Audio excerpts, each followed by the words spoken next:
नमस्कार, मेरा नाम विवेक कुमार है। मैं इतिहास विभाग में सहायक आचार्य के पद पर एमएलटी कॉलेज सहरसा में कार्यरत हूँ।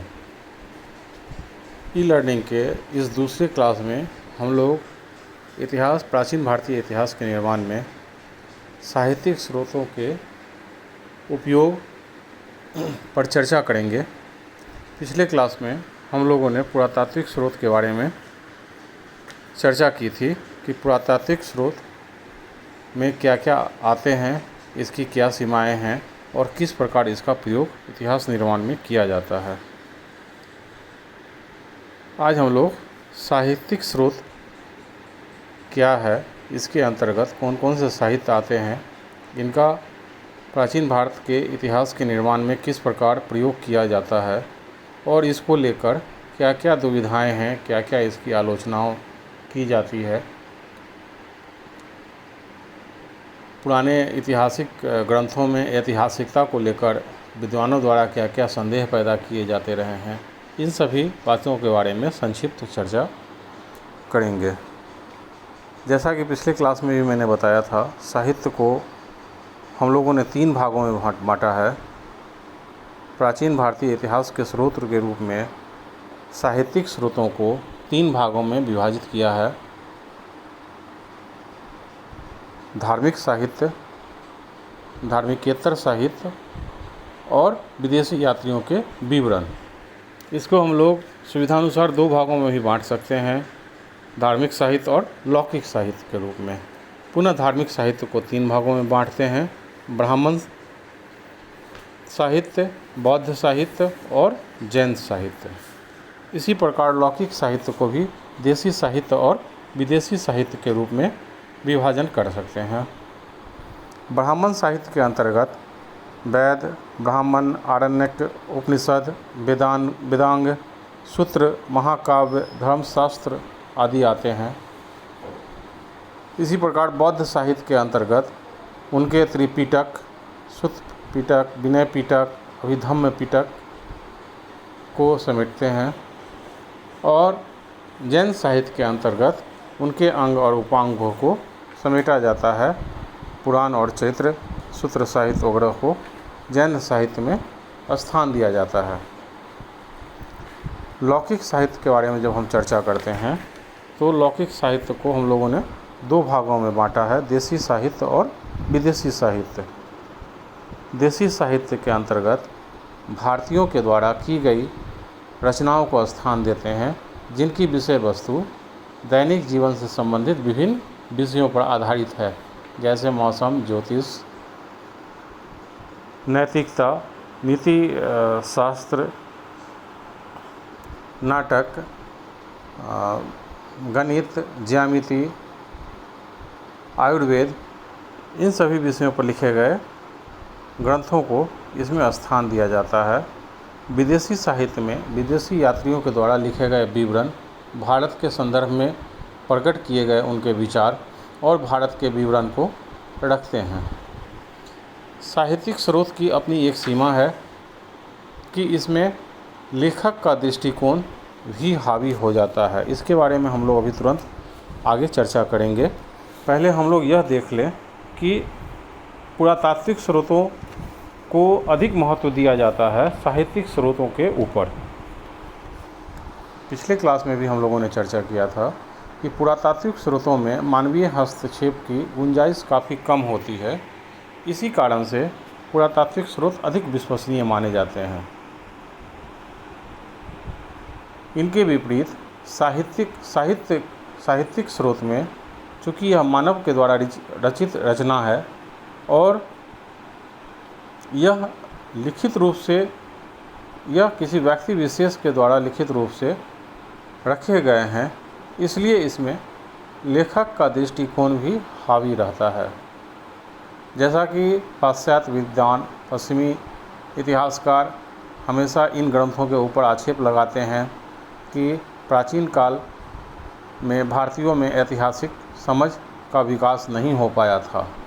यहाँ ध्यान देने की बात है कि पश्चिमी इतिहासकार इतिहास को अपने मापदंडों के आधार पर भारतीयों इतिहासकारों की तुलना करते हैं जबकि यह स्पष्ट है कि इतिहास के बारे में यूरोपीय इतिहासकारों और भारतीय इतिहासकारों की समझ बिल्कुल अलग अलग है। पश्चिमी इतिहासकार जहां घटनाओं में कार्य कारण संबंध को खोजते हैं, वो रेखीय विकास की अवधारणा को लेकर चलते हैं, वहीं भारतीय इतिहासकार चक्रीय विकास की अवधारणा को देखते थे। उनका लक्ष्य चक्रीय विकास की अवधारणा में निहित था। वह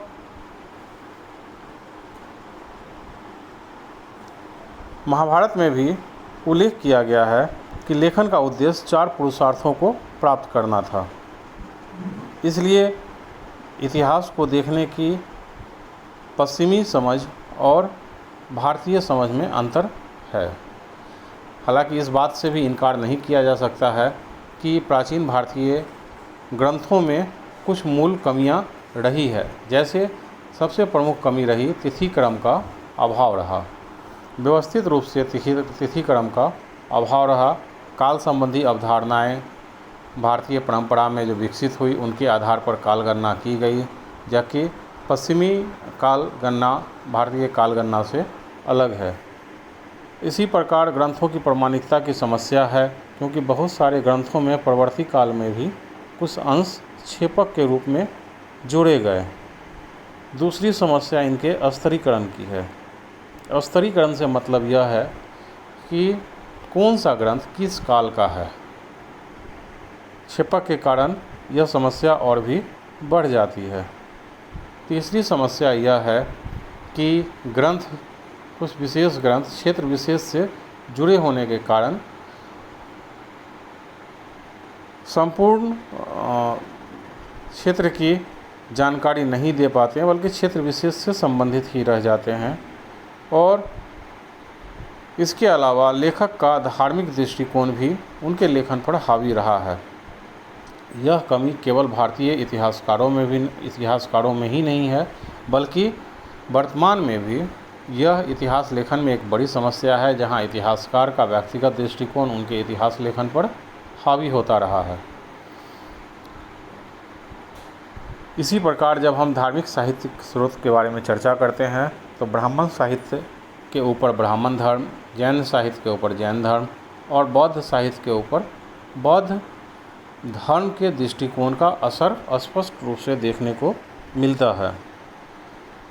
हालांकि वर्तमान युग में बहुत सारी विधियां इन कमियों को दूर करने के लिए उपलब्ध है। जैसे भाषा विज्ञान और कंप्यूटर की सहायता से, ध्वनि विज्ञान की सहायता से हम लोग छेपक के अंश को पकड़ रहे हैं कि ये किस काल से संबंधित है। मूल ग्रंथ और उसके छेपक जो बाद में उसमें जोड़े जाते रहे हैं, तो ये किस काल से संबंधित है, मूल ग्रंथ जो है वो किस काल से संबंधित है, इसके बारे में अनुमान लगा पाना थोड़ा आसान हो गया है। समाजशास्त्रीय दृष्टिकोण से भी अब अध्ययन किया जाने लगा है। ये भी इन कमियों को दूर करने में सहायक है।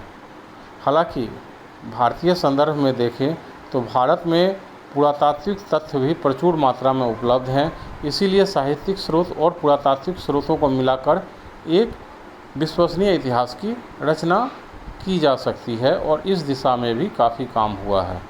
जहां पुरातात्विक स्रोत साहित्यिक स्रोत के समर्थन में रहते हैं या उनकी पुष्टि करते हैं, वहां विवाद की संभावना काफ़ी कम हो जाती है। जिस कालखंड के लिए हमें साहित्यिक स्रोत की पुष्टि करने के लिए पुरातात्विक स्रोत नहीं है, या हमें केवल पुरातत्व पर ही निर्भर रहना पड़ता है, जहां पुरातात्विक स्रोतों का विश्लेषण लेखक अपने अनुसार करता है, वहां इतिहास के दुरुपयोग की समस्या बढ़ जाती है। इस प्रकार प्राचीन भारतीय इतिहास के स्रोत के रूप में हमारे पास साहित्यिक और पुरातात्विक स्रोत दोनों मौजूद हैं। दोनों का वर्गीकरण और विश्लेषण हमने पहले और इस दूसरे क्लास में किया। इससे संबंधित सवाल, परीक्षा में पूछे जाने वाला सवाल इस प्रकार हो सकता है, जैसे सवाल हो सकता है कि क्या आप इस बात से सहमत हैं कि प्राचीन भारत के लोगों में ऐतिहासिक बुद्धि का अभाव था। या एक सवाल ऐसा भी हो सकता है कि प्राचीन भारतीय इतिहास के अध्ययन में साहित्यिक और पुरातात्विक दोनों स्रोतों का तुलनात्मक महत्व का परीक्षण करें।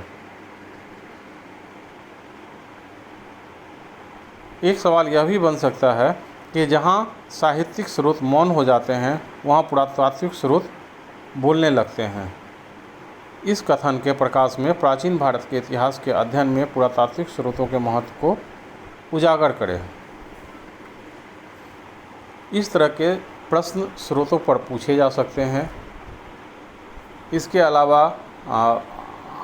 स्रोतों के प्रकार के बारे में, स्रोतों के वर्गीकरण के बारे में, प्राचीन भारतीय इतिहास के अध्ययन के लिए उपलब्ध स्रोतों के बारे में जानकारी देते हुए सवाल पूछे जा सकते हैं।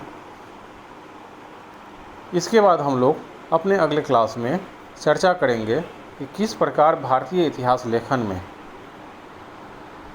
विभिन्न विचारधाराएं काम कर रही थी और विभिन्न विचारधाराओं का इतिहास लेखन में क्या क्या महत्व रहा है।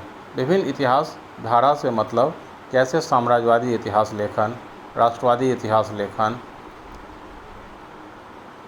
मार्क्सवादी इतिहास लेखन, धार्मिक इतिहास लेखकों का, इस तरह ईसाई मिशनरियों का क्या दृष्टिकोण रहा था भारतीय इतिहास के लेखन में। उन्होंने भारतीय इतिहास के लेखन में भारतीय इतिहास के काल विभाजन को किस प्रकार प्रभावित किया। इन सारी विषयों की चर्चा हम लोग फिर बाद वाले क्लास में करेंगे। आज के लिए इतना ही। नमस्कार।